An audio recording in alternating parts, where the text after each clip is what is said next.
Well, then here came Prince Nana, who sold his coffee and introduced Swerve Strickland, who made the big entrance in near his hometown, where he's noted all around the area as a noted arsonist and house burner and home intruder. He's got a great record. But they chanted, "Welcome home," and whose house? Former burglar. Yes, victim of arsonist. Burglar. You may live on a block that he has recently or torched one of the homes. No, his home was torched. He wasn't torching the home. He only breaks into them. He doesn't burn them down. That's right. He intruded in them, and the other guy's the firebug and burns them down. I told you he was worse than me. I only break in. He burns it down, sits in a lawn chair, doesn't get arrested. Well, in that case, no wonder people are saying Swerve's house all the time. They're trying to get the attention on somebody else's house instead of their own. Anyway, whatever the fuck's going on here, he's in Washington State. That's where he's from. And he took a long time to say anything. And I know he's milking the chance, but at some point, he does a medical update. He's still got tingling in his neck and his legs and his fingers, sometimes goes all the way down, whatever the fuck. But he's medically cleared. Who medically cleared a motherfucker with all the symptoms that he had just enumerated out loud in front of people right there? See, that's the time where the production should have had the cameraman just zoom in on Doc Samson's face just to see the reaction. So, he should have said just a simple tense thing. I've had this and that and the other thing, but now I'm medically clear. But anyway, and he wanted to address his future, and suddenly here came MVP with Shelton Benjamin interrupting and promoing to the ring. And the story is MVP's been emailing him, trying to get hold of him. Hadn't heard back from him. Did your minion give you my business card? But again, it was a TV segment that was unfolding in a very slow-paced manner on a fucking 4-hour pay-per-view. So it may have got a little more attention, or, if it had been a little briefer, or maybe on television.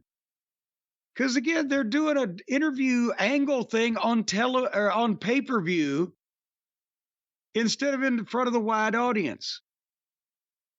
But the fans, while MVP was making his pitch, started chanting Swerve's house at random. That makes the talent over. They're chanting about him, but they were kind of doing it to entertain themselves. And MVP said that Swerve's career was floundering and Swerve could do better with him and not Nana. That whole thing, we've seen this prefaced. And then Swerve got into a whole thing. He put MVP over. He put Shelton Benjamin over as a big deal. He said, "You helped pave the way for all of us, black wrestler." Like Shelton is Bobo Brazil. Or Bozo Brazier. Or even Bozo Brazier. And I love Shelton. I'm not knocking Shelton, but I don't know that Shelton can be called an African-American trailblazer in 2002. Nevertheless, so Swerve then told Nana what MVP had been saying is true. He has lost a lot of matches with Nana and lost this and that, but he wouldn't have what he had to begin with to lose if it wasn't for Nana.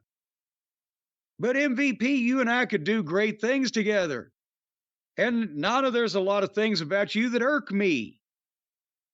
And he just back and forth, and it was unfolding slowly like this review. And finally, Swerve said, "Nana, the biggest thing about you is you are family, and I don't turn on family for anybody. So MVP, shove your business cards up your ass." And then Shelton says, "We weren't asking, we were telling. You're either with us or you're against us." And then Shelton shoved Nana back, and Swerve shoved Shelton. Swerve, Shelton. And the referees came in, and many people were shoving the other people. And then it was over. Was that a TV segment on a pay-per-view or what? It was.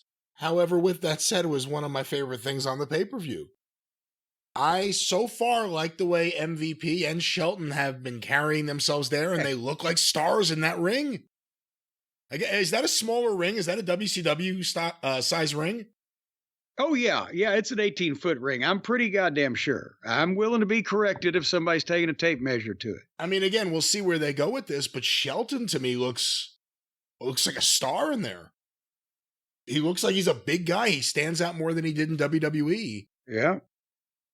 I don't know about Swerve running down Nana and then saying, but your family, so yeah. Doesn't matter that you're my fuck-up family member. You're family. Yeah. You fucked me up out of everything, but you helped me get it too, so. Let me think of everything that's gone wrong. I lost my title. He took my teeth. They burned my house down. But you know what? You were there for me years ago with your coffee. Let's see where they go, and let's see how Lashley gets involved in this. Because you've got to figure that's where they're going.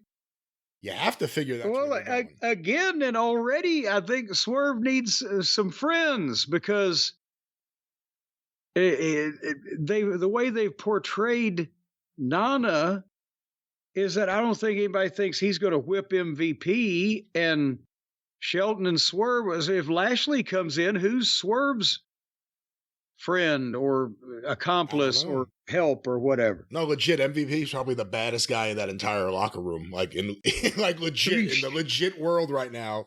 That's probably so, but I don't think he's wrestling. And the other thing that, and again, we'll see where they go with Lashley and even Shelton. If they're in there with an Orange Cassidy, they got to crush an Orange Cassidy. It can't be a 50-50 match where they go 12 minutes or 20 minutes trading back and forth. That's what immediately defeats the purpose when you bring in guys like that. Same thing with Kevin Owens. When he comes in, if they have him go out there in his first match and wrestle 25 minutes, an even Steven match until the finish, until the final person didn't kick out, it's not going to mean as much as going in there and doing some damage. And I hope they do that with the Hurt Business.